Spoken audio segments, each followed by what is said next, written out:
Hi everybody, I hope you are doing well. Today we'll talk about how to fix or how to solve the problem of unknown error occurred on the application of eBay. We click on settings.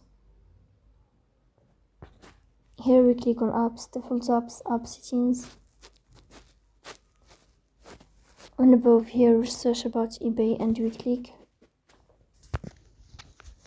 In this page of app info we click on first stop and we click OK.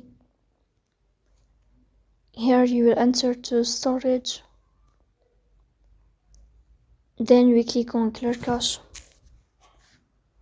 Here we'll turn off your Wi-Fi and we'll turn on your Wi-Fi again to fix that problem. So please don't forget to support us by like and subscribe.